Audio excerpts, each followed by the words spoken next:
Okay, now, Sriram, over to you.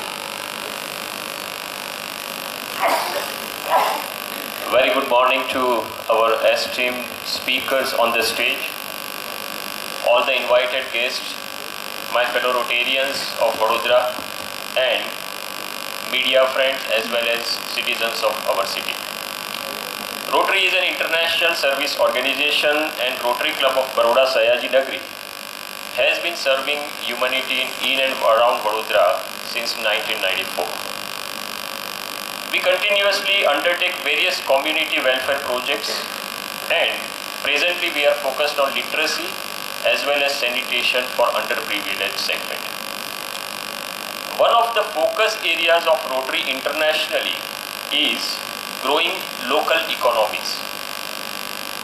8th November, government made a historical announcement. Now that decision, along with a series of measures which either preceded this decision or followed or may follow, is likely to change economic landscape of India dramatically and possibly forever. Cashless economy એ સરકારનો એક દ્રઢ નિર્ણય હોય એવું લાગે છે, અને એ એવા દેશમાં કે જ્યાં મોટાભાગના લોકોનો આર્થિક વ્યવહાર લગભગ બધા વખતે કેશમાં થતો હોય. Cashless economy is uncharted territory for all of us. આપણા પર શું અસર પડશે, આપણે કેવી તૈયારી કરવી પડશે, દરેક ક્ષેત્રમાં તેનાથી ફાયદો થશે કે નુકસાન થશે, દેશની અર્થવ્યવસ્થામાં કેવા દૂરગામી પરિણામો આવશે, અને જમીન મિલકતનું મૂલ્ય વધશે કે ઘટશે, વેપાર ધંધો વિકસશે કે રૂંધાશે, આવા અનેકવિધ સવાલો અત્યારે આપણને મૂંઝવી રહ્યા છે. ત્યારે વિવિધ ક્ષેત્રના નિષ્ણાતો આપણને જરૂર એક સચોટ માર્ગદર્શન આપી શકે. એ માર્ગદર્શન આપણને સૌને મળી શકે એ માટે Rotary Club of Baroda Sayaji નગરીએ આજે આ એક પબ્લિક સેમિનારનું આયોજન કર્યું છે. I am glad that eminent speakers of Vadodara, Shri Milindbhai Mehta, Shri Ravi Kapoor, Shri Maulikbhai Mehta and Shri Chetanbhai Dedia have consented to be a part of this seminar this morning. They will give insights into emerging economic landscape of our country, and I hope that all of us will benefit immensely from the same. Each of them, the flow of the program will be like this, that each of them will make a presentation on the subject which they are covering. It will be followed by some amount of moderated discussion, and we will be seeking and taking your questions for all the speakers after their presentations are over. So, રવિવારની સવારે આળસ ખંખેરીને આપ સૌને અહીંયા આવવા બદલ I am very much thankful. Welcome you over here, and I request Janet to take it forward from this point.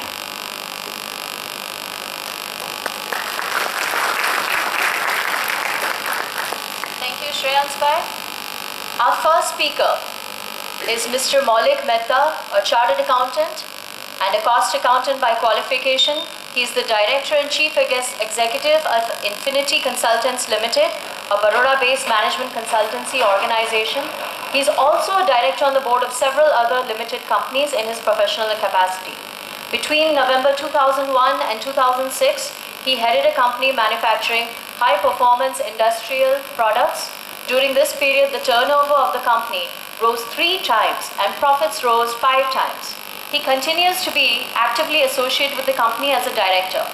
Recently, he is advised on the sell side for the acquisition of a US-based software company by a Fortune 500 company. During 2012-13, he was the chairman of the Central Gujarat Zonal Council of the Confederation of Indian Industry. A man of many interests, he's even produced a movie, road movie, by Dev Benegal, which was produced by an Academy Award nominee, Ross Katz, with an international cast and crew. I consider it a great honor to welcome Mr. Maulik Mehta to address the audience. May I also mention that he is a very good friend. Please.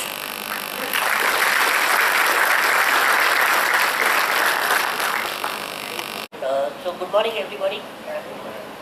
Welcome to this very interesting topic of demonetization. Next slide. That's my brief bio.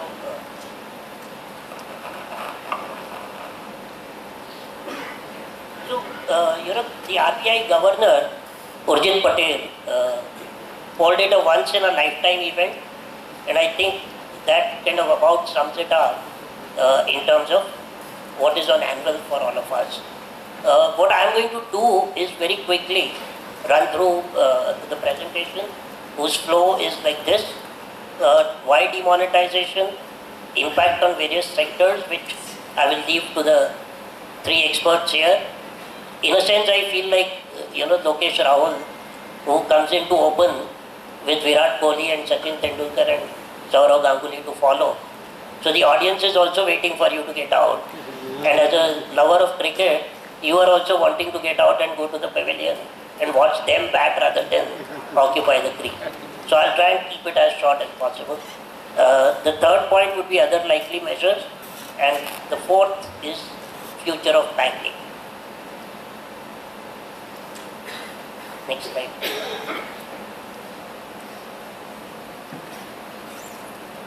So very interestingly, even before this demonetization event took place, I came across a book called by Kenneth Rogoff, The Curse of Cash. Kenneth Rogoff, interestingly, is the former chief economic advisor of the IMF and the current professor at Harvard. He wrote this book called Curse of Cash. And according to him, a large part of the paper money is feeding tax evasion, corruption, terrorism, drug trade and human trafficking. And given that almost 80% of the transactions in India are actually via cash, you can imagine the amount of rampant illegal activities or below the radar activities that it would be funding. More importantly, according to Rogoff, the prevalence of excessive cash in the economy can also cripple monetary policy, which means that the transmission that should take place whenever interest rates are increased or decreased does not take place effectively because of the presence of excessive cash in the economy. And we have all seen that. In spite of 1.5% reduction in the repo rate, we haven't really seen that uptick in the economic growth as much as we would have liked to see. Next. So what were India's challenges? First is, how do we fight tax evasion? And I think Milind would agree with me, far too few of us actually pay direct taxes. Our direct tax to GDP ratio is, I think, as little as between 5 to 6%. And the rest of the 10% actually comes from indirect taxes, which is a very inequitable way of taxing a nation.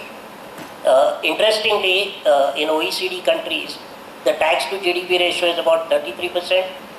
Even in emerging economies, it is about 23%. In India, it is only about 16%.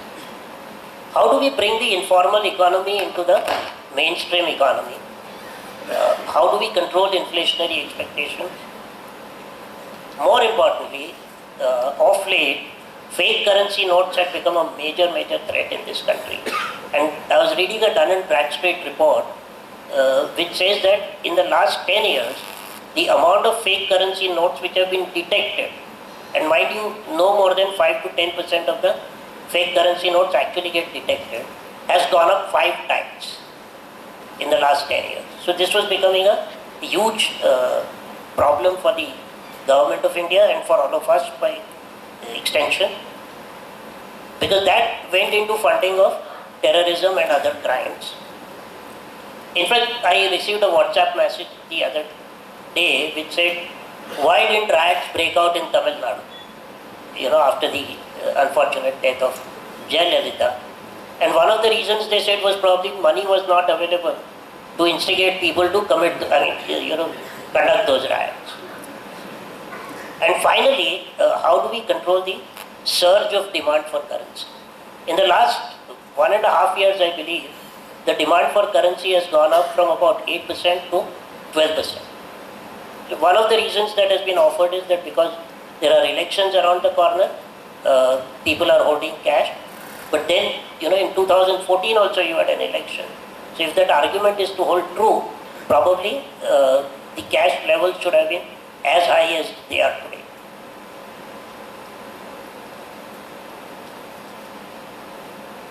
Next please. So just a share from Javed Akhtar. A lot of people have asked me, is it worth the pain? Is the cost of demonetization actually higher than the benefits that are going to flow out of demonetization? To all of those questioners, I only want to kind of point out this share. शहर के दुकानदारों कारोबार उल्फत में सूद क्या जिया क्या है तुम न जान पाओगे. जिया incidentally is principal, Sood is interest. So there are more things to life than just profit and loss. So there is a huge amount of gain to be made which may not really be visible today. And my sincere request to everybody who is present here today is to look beyond this immediate problem of remonetization. You've taken 86% of cash out of circulation. It's going to take some time to build it back. That's a temporary problem, hopefully. Right? And once that problem is resolved, I think a lot of the supposed benefits are actually going to flow through the system, and eventually we will all be happier people for it.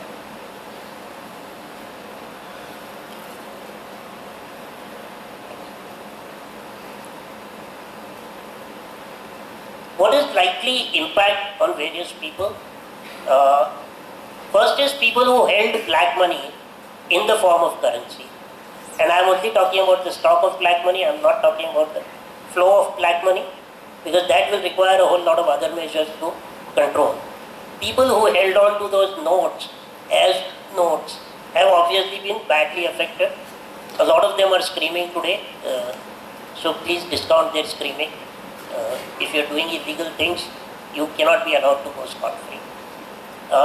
There will be a huge impact on informal or semi-formal economy. You all hear in anecdotal evidences of how somebody was running a lari till about 3 years back and today has 3 restaurants across town. Right? Do these guys actually pay taxes? And because they don't, you and I end up paying taxes. Right? So increasing the tax to GDP ratio is actually not a function of increasing the tax rates, but increasing the number of people who pay taxes. So I understand that only about 4% of the adult population in this country pays taxes. So if we can bring that up to, let's say, 8%, hopefully our tax rates will also go down, which is where the common man will actually benefit. Industry, I think Mr. Kapoor is going to talk about what is the impact on industry, and I would rather listen to him than offer my opinion. Likewise for real estate, Chetan Bhai is going to talk about it. Milind is going to talk about the impact on economy, taxation and GDP. So I'll leave it to the experts. Although, in a line, I do expect all these 3 segments to benefit in the long run. Although one of my friends did point out that the long run is composed of a series of short terms. But I'm sure that we can't extrapolate this short term into the future. Yeah, next.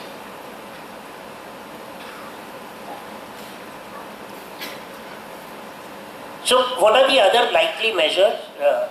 We already announced in August 2016 the Benami Property Act. Earlier there was a Prevention of Money Laundering Act. The RERA is going to come in next year. So these are all attempts to tighten the screws and corral the people into kind of walking the straight line. Hopefully there will be a simplification of tax structure. And while I did say that people in the informal economy do not pay taxes, one of the reasons is that paying taxes is actually very cumbersome. You have 500 forms to be filled in triplicate, followed by 300 other forms which verify that you first 500 were correct, and so on and so forth. So if that is simplified, I'm sure a lot of people would not mind coming into the tax net. Improved transparency and electronic modes of dealing at all levels. I think we have all seen, over the last 5 to 6 years, how electronic transactions are actually taking center stage in our lives. Earlier, booking a train ticket, for instance, was extremely difficult. You had to go and stand in a queue. Today, I don't think any of us actually physically goes to the train station and books a ticket. IRCTC, incidentally, is the world's largest e-commerce site now. So, those kind of electronification, if I can call it, is actually going to make life simpler, more transparent, and more auditable. So that's something that will come.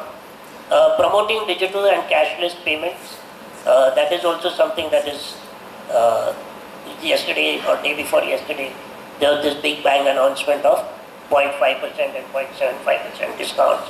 And Shreyansh bhai, incidentally, RuPay only charges 0.1% of the transaction cost. So they are actually subsidizing by about 0.65% of the transaction cost. Very interestingly, about 5 or 7 days ago, 17 state governments have come out with a tender to use big data for their taxation purposes. Commercial tax divisions of these states has come out with a tender for generating software for big data analytics and creating dashboards whereby their people can actually trace tax evasion very effective. So all these measures, like I said, are parts of missing jigsaw puzzle, and once they are all fit and kind of put into shape, probably a much better picture will emerge.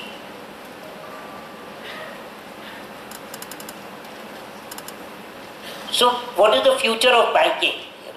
One of the questions that I was asked to address, and my first disclaimer is that it is very difficult or dangerous to predict, especially when you are predicting the future. So that disclaimer aside, my thought or my feelings are that banks will have lesser emphasis on physical infrastructure and greater emphasis on digitalization. I was reading a very interesting article yesterday which said fintech industry, which is financial technology industry. Everybody starts out with the goal that we are going to make banks the dinosaurs of tomorrow. And everybody, the first step that they take is to partner with the bank. Because finally, the bank is the underwriter of value. If you didn't know that your amount is getting stored in a bank account somewhere, would you trust a Paytm or a Quicker or whoever to actually manage your money for you? So banks will become underwriters of value rather than become physical places where you can go and transact. That will become, that will be the future. There will be niche area banking development. So you will have correspondents, you will have payment banks, you will have lending banks, all kinds of niche area or microfinance institutions. All these niche areas would keep getting developed over a period of time. And most importantly, banks will have a greater focus on solvency, core competence, and global standards compliance.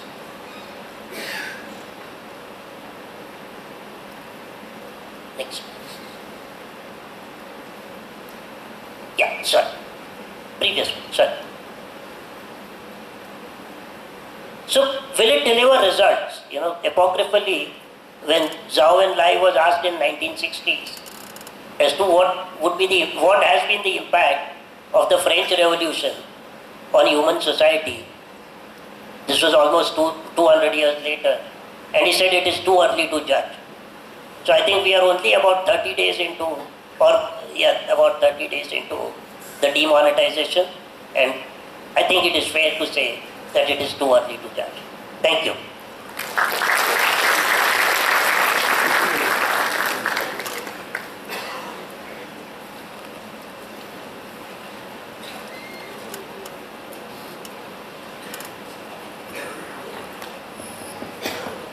Thank you so much, Maulik bhai. Really some good insights into the subject which you have discussed. Can I request past President Rotarian Manish Parekh to be on the stage to present a token of appreciation to Maulik Bhai, please?